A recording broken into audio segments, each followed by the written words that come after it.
Hello and welcome to another episode of Overlord Explained, and today we will take a look at the Great Tomb of Nazarick in great detail.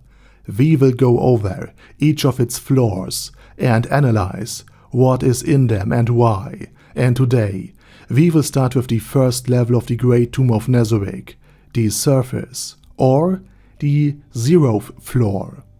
But before we're going to do so, let me thank my Patreons for supporting this channel, as well as all users of the YouTube thanks function who made one-time donations. Now with that said, the surface level of the Great Tomb of Nazarick is both as far as the internal teleportation network of the tomb and the personal teleportation devices reach. The internal teleportation network is managed by Ainz Ooal Gown, the youngest and strongest of the Pleiades battlemates, from the Cherry Blossom Sanctuary on the 8th floor, while the rings of Ainz Ooal Gown are personal devices originally handed to each guild member of the Great Tomb in order to ease travel within it.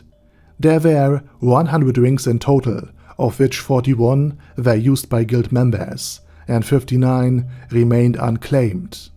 The unclaimed ones were later handed out to the important figures of the tomb, such as the Floor Guardians, the Floor Guardian Overseer Albedo or Sebastian, the Butler of Steel, and they are to be removed before leaving the tomb, for would these teleportation rings fall into the wrong hands, the safety of Nazarick would have been greatly compromised, to a very, very severe degree, because now intruders could just teleport himself past all of the devious traps and vicious enemies the tomb holds directly to the front gate of the throne room. And with that said, let's take a look at the general layout of the tomb, for in actuality there are not one, but 5 major tombs on the 0th floor, the Great Tomb at its center, and 4 smaller mausoleums to the north, south, east and west of the compass, ultimately encircling an area of 400 square meters, with the Great Tomb's entrance being located exactly 200 meters away from the 6-meter tall walls, and that are now, as ordered by Ainz, covered by soil and hills on the outer side. The entire place, while looking very dilapidated at the first glance, still holds incredibly art pieces, depiction of various angels and guardian figures,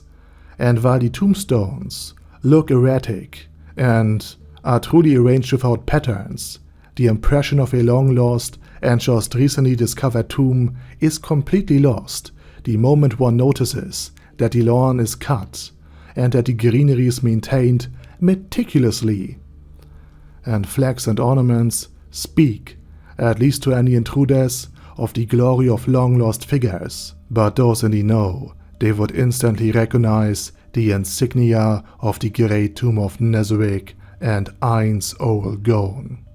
The 0th floor of Nazarick is also one of only 2 areas that have undergone significant additions or alterations during the rather short time the Great Tomb of Nazarick has spent in the New World. The other being the 8th floor of Nazarick, and while it has been isolated due to the great danger contained within, that is, even to Floor Guardians, the entrance of the Great Tomb of Nazarick had been expanded and even connected to the teleportation network, and at least a brief image of what is supposedly Aureole Omega could be seen by outsiders before they were teleported into the Great Tomb proper. And you might this even recognize at the place where Cocytus has hosted his own personal servants during his campaign against the Lizard Man.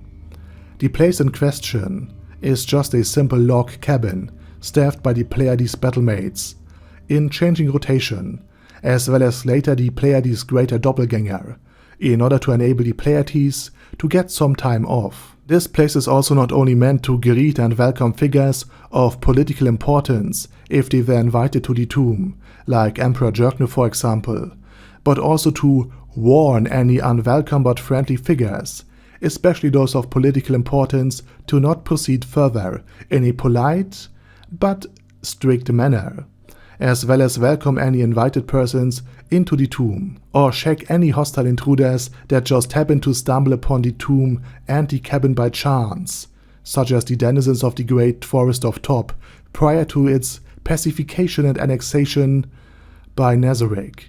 But if the enemy is strong, then the primary purpose of the Pleiades guards would be to find out why they came to the Great Tomb and what they want here. And since the guards are most of the time anyways Shizu Delta and Yuri Alpha, due to their friendly nature, seeing that both are the only quote-unquote safe Pleiades to be around as a stranger, Ainz also gains political leverage. And again I have to probably illustrate why it would be a bad idea to entirely trust, for example, Entoma at guarding the entrance, because in the Pleiades Day Arc bonus story, Entoma Vasilisa Seta expresses her desire to make a web within the log cabin. Now as for why a predatory spider would like to spin a web on the most frequented of entrances by outsiders, don't, at least in my opinion, needs deep explanation. Just a picture of Entoma waving with not exactly her hands.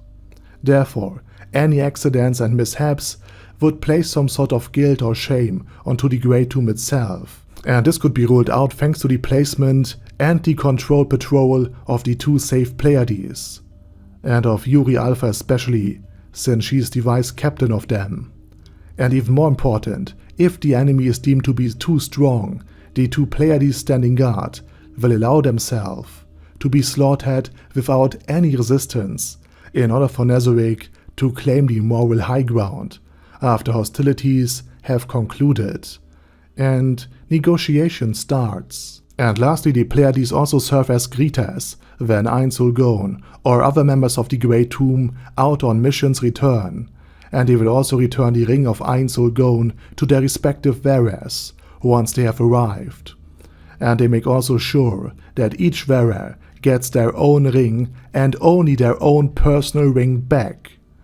And the zeroth floor also shows why I'm so fascinated with Overlord and have made a few videos about it over the years, for the sheer amount of detail and love for basically any bits and pieces and of course characters and items the new world has, and Nazarick has brought into it is just astonishing. Okay, enough of me gushing over it. Next time we will start with the proper interior of the Great Tomb, with Sheltier's levels. And with that said, I say thank you very much for watching, and special thanks to